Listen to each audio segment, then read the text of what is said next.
Here on earth, just send me some help and I'll prove it.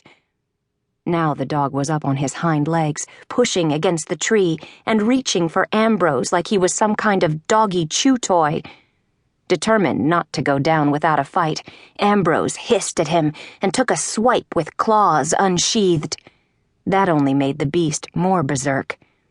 Where was the dog catcher when you needed one? Help! Is anybody listening?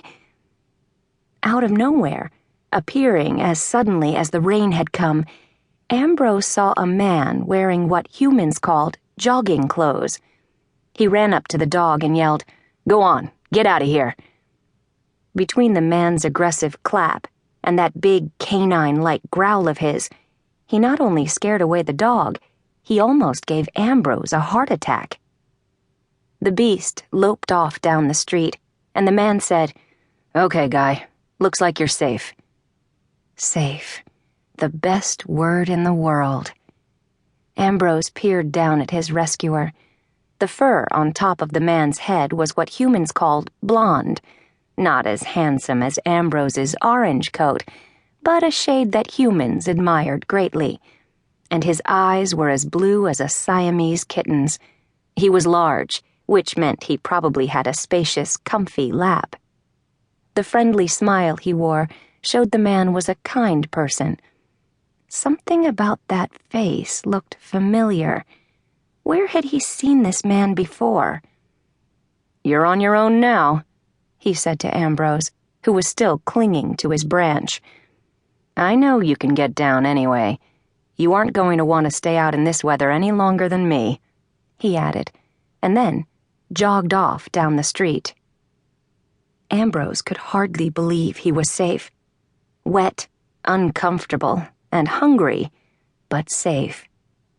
The freezing rain was letting up now, and the angry clouds began to drift away, ashamed of all the misery they'd caused. It was going to be a good day after all. He settled down to give his racing heart a chance to calm.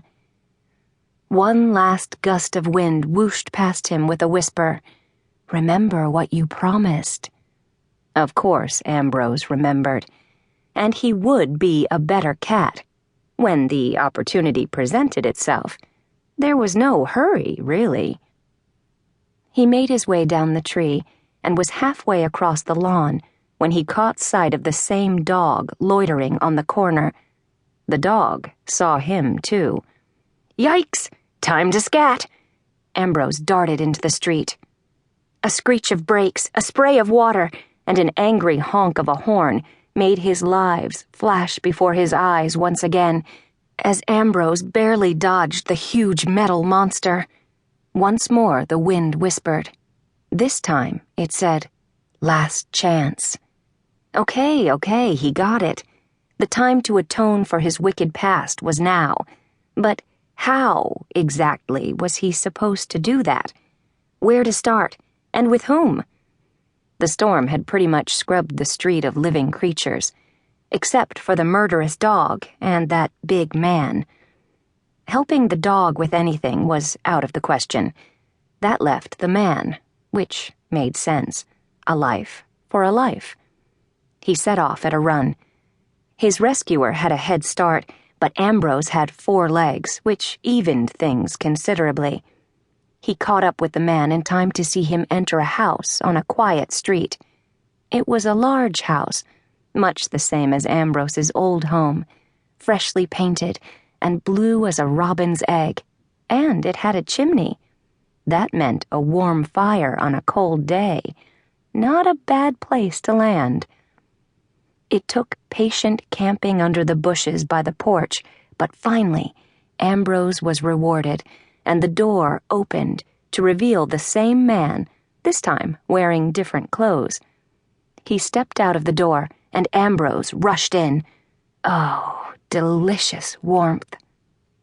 "Whoa," said the man. "What's this?" What? He couldn't tell? Ambrose refused to dignify such a silly question with a response. Instead, he began to prowl the front hall of his new home. Interesting. Wood floors, a stairway on one side, and off to the other.